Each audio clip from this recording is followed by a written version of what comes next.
তোরা যে স্বপ্ন দেখছিস ওটাতে মেলায় দেরি আছে। ও স্বপ্ন এখন পূরণ হবে না। ল্যাপ একটার জায়গা 3টা লে, তাও ভালো। ওই স্বপ্ন এখন দেখিস না। বিয়ার কথা বলেছি আমি একবারও বলেছি? বড় ঘর, বড় খাট, বড় ল্যাব, বড় তোষক, একা একা ভাল লাগে না আমাকে। হ্যাঁ, ওই জন্য কি করছিলি আর একবার কর।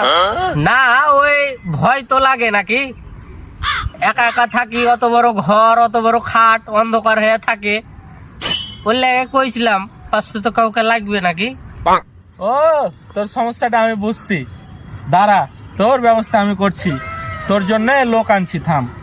কেন আব্বা, ও যা ছোট হাড়ে ঘর বিয়ে দিবা নাকি তুমি?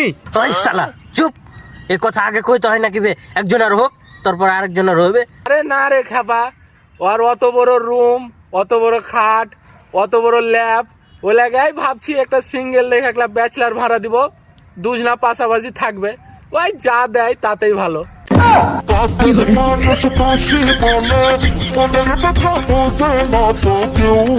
এ কখনোই হয় না, এ কখনোই হয় না, এটা মানাই যায় না আব্বা। আমি বারবার বলেছি আমার নিজের লোক থাকবে, আমার ঘরে নিজের কেউ থাকবে, আমার মনের মানুষ থাকবে, আপন জনা থাকবে। বাইরের মানুষ কেন আনবা তুমি? আচ্ছা আচ্ছা আচ্ছা, তোকে আর চাপ লাগা লাগবে না। আমাদের নিজের তোর লোকই একটা ঘরের ভিতর রাখবো তোর। তুই এখন বস, কাজ কর, আমাদের নিজের লোকই থাকবে। হ্যাঁ হ্যাঁ হ্যাঁ, এবার আমার আব্বা আমার মনের কথা বুঝতে পেরেছে। এবার মনে হয় সব বুঝতে পেরেছে। তোর একটা ব্যবস্থা করতে হবে।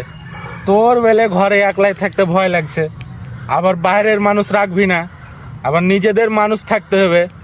তো রিসাদ, এই হ্যাঁ তুই আজ থেকে আবার ঘরে থাকবি। হ্যাঁ আচ্ছা আব্বা, ঠিক আছে তো ভাই।